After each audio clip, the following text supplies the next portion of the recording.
Hi there, welcome to the Ecofina Financial Channel. My name is Philip, and as usual, I'll take you through one major event in the global economy. And remember to click the subscribe button and set up the notification so that you can receive regular updates from this channel.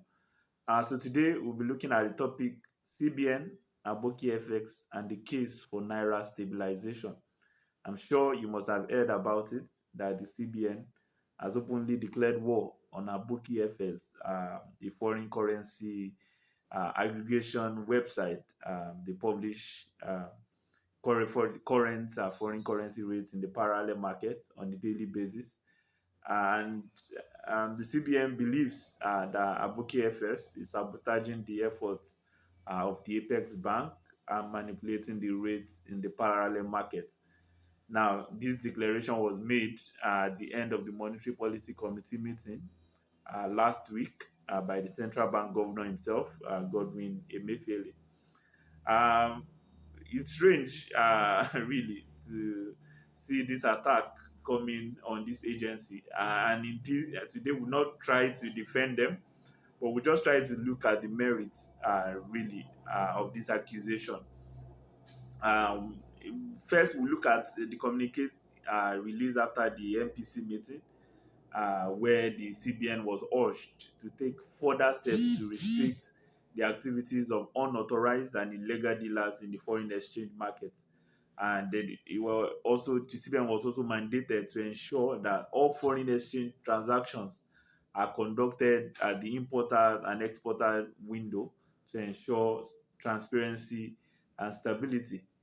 Now, it is unclear, completely unclear, how all foreign exchange transactions can take place in the importer and exporter window, especially when you consider that there are 44 items that the CBN has banned from accessing the official FX window. Now, let's be clear, the 44 items have not been banned from being imported into the country. They have only been barred from accessing FX from the importers and exporters window, which is the official window. So, if you look at it critically, and we will share with you the list of the 41 items, also the 44 items, because initially it was 41 when the CBN first announced the ban on the sale of FX to 41 items. That was in 2015. But of course, the list has grown to 44.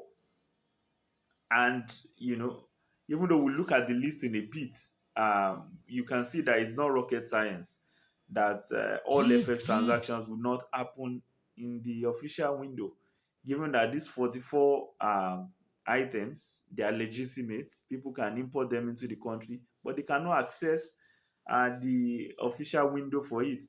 So that is not rocket science, and I don't know why the CBN is thinks that all transactions will happen in the FX official window when they have already banned um, some 44 items.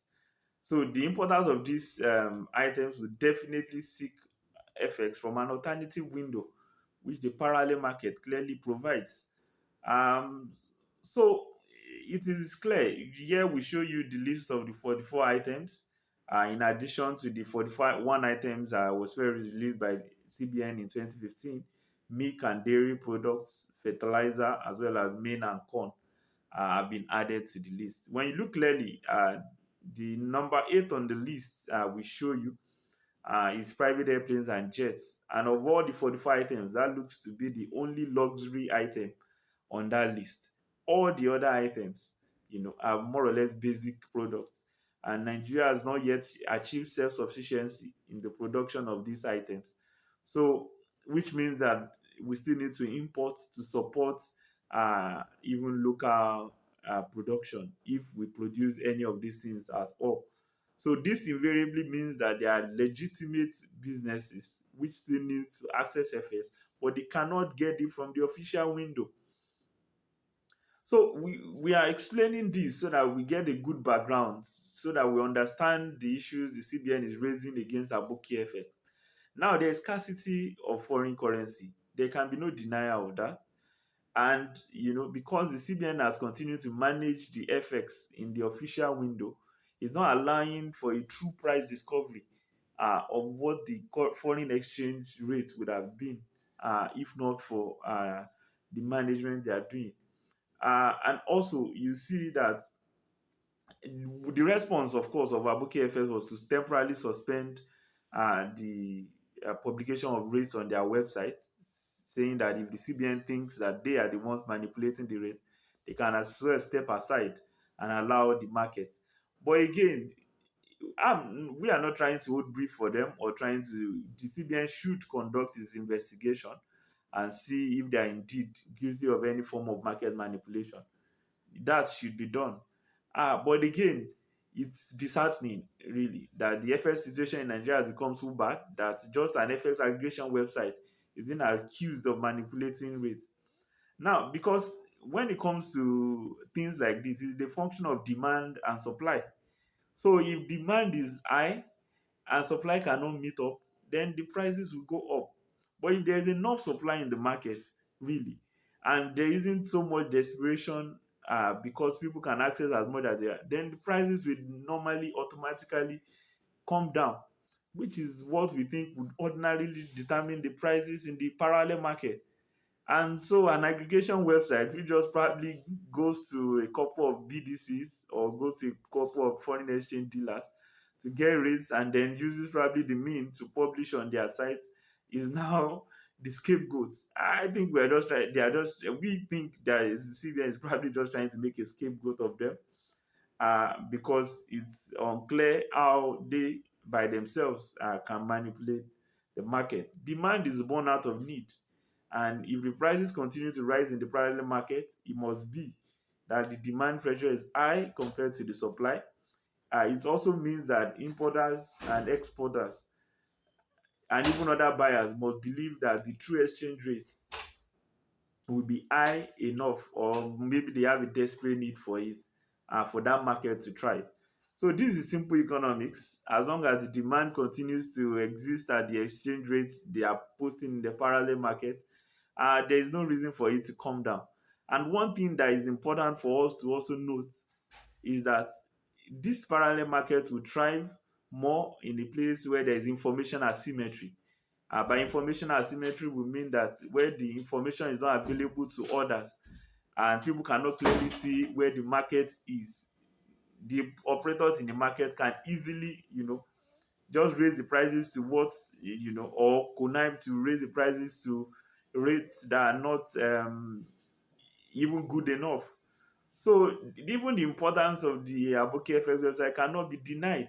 And if the CBN believes that this market is not operating, then they should give Nigerians an alternative, because I'm aware that Nigerians in diaspora and even Nigerians in the country access this just to have an idea of where the FX rate is.